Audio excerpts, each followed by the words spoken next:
Okay, हम बात कर लेते हैं हमारे नुमाइंदे माजरत हमारे सीनियर तजज़ियाकार और साबिक सफारतकार जमील अहमद साहब हमारे साथ मौजूद हैं। गुड मॉर्निंग जमील साहब, उम्मीद करता हूँ ठीक ठाक होंगे, खैरियत से होंगे। जमील साहब, अब हम बात करने जा रहे हैं अमरीकी इंतखाबात के हवाले से, और अब सिचुएशन ये है कि हमने देखा कि कमला हैरिस उन्होंने जाके मिशिगन में जो अरब रेजिडेंट्स हैं उनका दिल जीतने की कोशिश की। दूसरी तरफ डोनाल्ड ट्रंप जो हैं वो जाके गालिबन पेंसिल्वेनिया में वो इस तरह का बयान दे देते हैं कि जो वहाँ के लैटिन्स जो हैं उनके वो ख़िलाफ़ चला जाता है। अमेरिका की इंतखाबात में हमेशा से जो वहाँ के नॉन रेजिडेंट्स अमेरिकन्स हैं उनके हवाले से हमेशा रहती है चीज़, कितना ज़्यादा असर पड़ता है मुख्तलिफ एथनिसिटीज़ का जो वहाँ रहते हैं उनके वोट का in the US elections? Each vote counts this time. इस दफा तो जरा ज्यादा उसमें है, हलचल है, ज्यादा एक तजब्जब है, ज्यादा एक है। अमेरिका में क्या पूरी दुनिया इस पे नजर रखी हुई बैठी है और इस इस्तराब में है कि कल किस तरह इलेक्शन और उसका रिजल्ट क्या आएगा।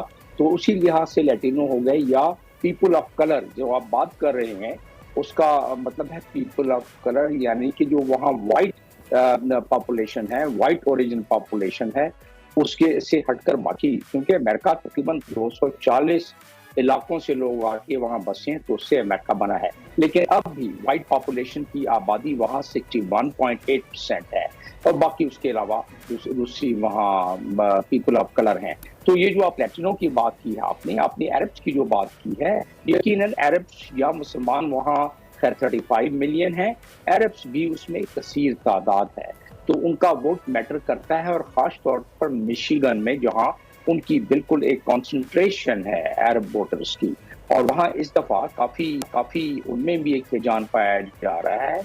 उनके दूर दराज के और नज़दीक के रिश्तेदार मारे गए हैं गजा और लबनान के मामले में, तो उस लिहाज से वो बड़े एक हिजानियत का शिकार हैं, क्योंकि दोनों कैंडिडेट्स कमला हैरिस और डोनाल्ड ट्रंप दोनों में एक मुकाबला चल रहा था। वो कहते थे कि इजराइल को हक हासिल है कि वो अपना डिफेंड करेगा और इजराइल को हम उनके हॉस्टेजेस वापस दिलाएंगे। किसी ने नहीं कहा कि गाजा में हम पीस की ऐलान तो करते रहे, लेकिन किसी ने कहा कि हम फोर्स करेंगे इजराइल को कि वो वहां बस अब कोई ऑपरेशन न करे। इसलिए कि सिक्योरिटी काउंसिल के 2 रेजोल्यूशन है जिसमें सीज फायर का जिक्र किया गया है। किसी ने नहीं जिक्र किया कि उन रेजोल्यूशन को हम अभी इम्प्लीमेंट कराएंगे।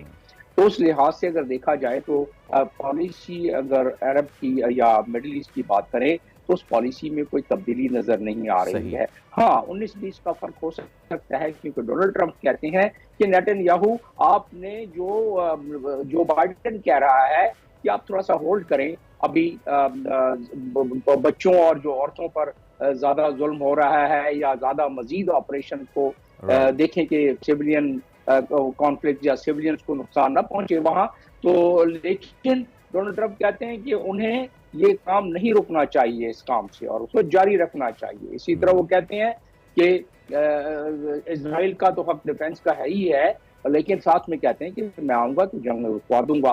तो बड़ी तजाद सी बातें चल रही हैं। मेरा तजिया और मेरे जैसे बहुत सारे लोगों का तजिया ये है कि गाजा और लेबनान के हवाले से कोई 19-20 का ही फर्क होगा। हाँ, एक फर्क जो नजर आता है यहाँ कि जितनी ज्यादा इस वक्त बच्चे भूख और प्यास से मर रहे हैं, उस लिहाज से अगर कमला हैरिस आ जाती हैं तो उनकी सप्लाई की कोशिश की जाएगी। चलिए, बट लेट्स सी कि वो चीज़ चेंज होती है जमील साहब के नहीं होती है। मीनवाइल वी वर टॉकिंग, हमें ज्वाइन कर चुके हैं जी, हमें ज्वाइन कर चुके हैं डेमोक्रेट कि आज जो बाइडेन कहाँ है, कौन सी बेसमेंट में है, कौन से बीच पर बैठे हैं, कहाँ है, और अगर उनकी ये गुमशुदगी लोगों के लिए क्वेश्चन मार्क है तो कमला हैरिस इलेक्शन कैसे जीत पाएंगे? एब्सोल्युटली, आपसे मजीद भी बात करता हूं मैं, लेकिन जमील साहब, अच्छा एक चीज़ और मेरे सामने है, और वो ये कि हमने ये जो मिडल ईस्ट में हुआ है उसकी तो हमने बात की कि उसके क्या असरात पड़ सकते हैं, लेकिन मीनवाइल एक और बहुत बड़ा अहम मामला हुआ था, यूक्रेन रशिया वॉर।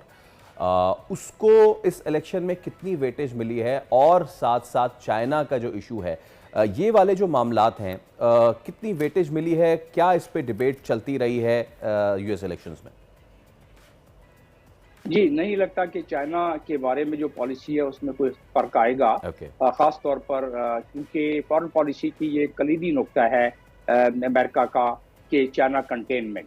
और बात भी है, सारे जो बड़ी ताकतें हैं वो चाहते हैं कि उनकी ताकत और उनका तवाज़न और उनकी इकोनॉमी, वो सबकत जो है उनको सबकत जारी रहे उनकी, तो उसमें कोई पॉलिसी नहीं। आ जाते हैं अब यूक्रेन की बात पर। यूक्रेन में डोनाल्ड ट्रंप ने एक अच्छा स्लोगन दिया है, लेकिन क्या उसमें कितनी कामयाबी होती है, क्योंकि वहाँ और भी बहुत सारे इदारे हैं जो अपने इनपुट देते हैं। उन्होंने कहा मैं आऊँगा तो यकीनन इस जंग को फौरी तौर पर बंद करवा दूंगा। ये बात दुरुस्त है कि डोनाल्ड ट्रंप के पुतिन के साथ इस जो बाइडेन के मुकाबले में ज़्यादा बेहतर ताल्लुकात हैं, और ये भी दुरुस्त है कि जो बाइडेन समझते हैं कि वो इस मामले को ज़्यादा बेहतर हैंडल कर सकते हैं, क्योंकि वो कहते हैं कि चाइनीज़ प्रेसिडेंट और पुतिन जो है they will walk over Kamala Harris and treat her like a play toy. खैर वो उनकी लैंग्वेज है, उस पर मेरी रिजर्वेशन और बाकी बहुत सारे लोगों की रिजर्वेशन हो सकती हैं, लेकिन उसके साथ साथ यूक्रेन में महसूस होता है कि क्योंकि नेटो को फंडिंग कम हो जाएगी, नेटो को थोड़ा टाइट किया जाएगा, उस लिहाज से यूक्रेन की जो शिद्दत है उसमें कमी आ जाएगी, और मैं समझता हूँ कि वो जंग भी आगे जाके खत्म हो सकती है। मिडल ईस्ट के बारे में मैं आपको बता चुका हूँ कि उसमें कोई ज्यादा फर्क नजर नहीं आता मुझे कि उसमें कोई होगा। इसी तरीके से पाकिस्तान का 19-20 का फर्क नजर आता है, क्योंकि पाकिस्तान के वहाँ जो हमारे वतन से दूर, देश से दूर प्रदेश में साजिद साहब जैसे हमारे मुहब्बे वतन बैठे हैं वहाँ, जो कि अमेरिका में भी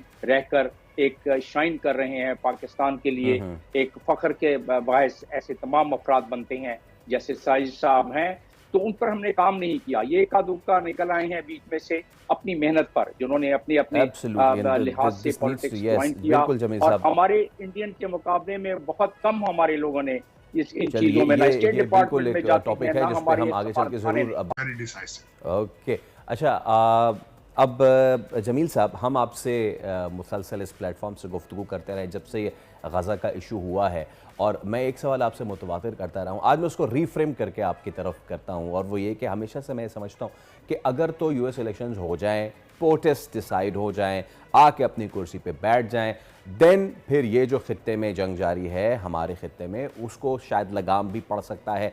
एक लकूना था, एक स्पेस था, एक वैक्यूम था अमेरिकन इलेक्शंस की वजह से, जिसकी वजह से इसराइल को गालिबन फ्री हैंड मिला हुआ था और वो जो चाह रहा था वो कर रहा था। बट दूसरी तरफ हम देख रहे हैं कि इजराइल ने अब 2 दिन पहले दोबारा कह दिया है कि अब ईरान को हम दोबारा टारगेट करने जा रहे हैं। डू यू थिंक कि आज के कल के हफ्ते बाद जब ये डिसाइड हो जाए कि जी कमला और Trump is the new president, उसके बाद इस चीज को फाइनली लगाम डलेगा? क्योंकि सिर्फ गजा तक तो महदूद नहीं, अब तो वो ईरान तक चीज जा चुकी है। जी हाँ, ईरान पर जल्दी हमला हो जाएगा अगर डोनाल्ड ट्रंप आ जाते हैं, क्योंकि उनके बयान की मैं बात करूंगा, अपने तरफ से इस पर तर्जा नहीं दूंगा। उन्होंने कहा है कि ये जो इसमें ईरान पर हमला अभी तक क्यों नहीं हुआ और नहीं इसको क्यों रोका जा रहा है, क्योंकि जो बाइडेन कहते हैं कि they should hold on. Why should they hold on? They should just first attack the nuclear assets and later think about it. तो ये तो उनका बयान है, मेरा नहीं है। तो उसकी और फिर दूसरा, अगर आप उनके डोनाल्ड ट्रंप की बात करें, आपने गाजा की बात की है, उससे कनेक्टेड है, मैं बात करने लगा हूं। आप अगर पिछली दफा देखें तो अक़वाम मुत्तहिदा की तकरीबन 6 के करीब करारदादें हैं, सिक्योरिटी काउंसिल की करारदादें हैं जो कि 67 वार के बाद उन्होंने गोलान हाइट को डिस्प्यूटेड टेरिटरी करार दिया था, वेस्ट बैंक को। तो गोलान हाइट को डोनाल्ड ट्रंप ने अपने दौर में बायलैटरली लीगल करार देते हुए एक्सेप्ट कर लिया, उसको रिकॉग्नाइज कर लिया, और साथ में तल अवीव से दारुल खिलाफा शिफ्ट करके जेरूसलम में भेज दिया। वेस्ट बैंक को कहा कि लीगल पॉपुलेशन है, और साथ में जो उनके दामाद साहब हैं वो कहते हैं कि गजा पे बुलडोज क्यों न कर दिया जाए। चले, इस किस्म की लैंग्वेज वो अपने शायद कैंपेन के लिए इस्तेमाल कर रहे हों, लेकिन अगर मैं इसको कनेक्ट करूं दोबारा ईरान वाले मामले को, तो आप ये अंदाजा करें कि JCPOA जो जिसको न्यूक्लियर एकॉर्ड आम जुबान में नाजरीन के सामने पेश किया जाता है, उसको डोनाल्ड ट्रंप उससे वॉकआउट कर गए। और वॉकआउट कर गया, उस पर इसराइल को उस वक्त एतराज था, और उस पर वॉकआउट करने से अब डोनाल्ड ट्रंप कहते हैं कि एसेट्स जो उनके वहाँ जहाँ पहुँच गए हैं न्यूक्लियर एसेट, अगर उनको ना रोका गया और उनसे मुनहरिफ जो उनके सबसे बहुत कॉन्फिडेंट शख्सियत हैं, उन्होंने जो उनके सफीर भी रहे हैं और अक़वाम मुत्तहिदा में रिप्रेजेंट भी करते रहे हैं, उन्होंने कहा कि ये अगर नहीं हमला किया इजराइल ने तो फिर ईरान इस काबिल हो गया है कि वो जौहरी ताकत बनते हुए वो हमला कर देगा इसराइल पर। तो अगर इन तमाम नुक्तों को अपने जहन में रखें तो महसूस यही होता है कि ईरान पे अभी सख्ती मजीद आने वाली है आने वाले दिनों में, अगर डोनाल्ड ट्रंप जीत जाते हैं। और मार्जिन तो 1% का ही पड़ रहा है। वुमेन वोटर्स का बहुत ज्यादा मार्जिन पड़ गया है मेरे लिहाज से।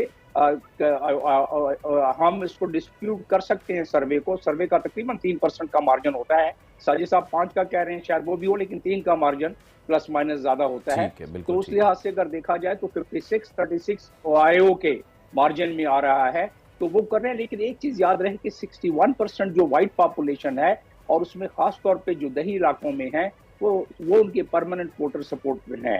तो इस वक्त कुछ नहीं कहा जा सकता। It's a very unique election and it is यही जमील साहब, मैं यही सवाल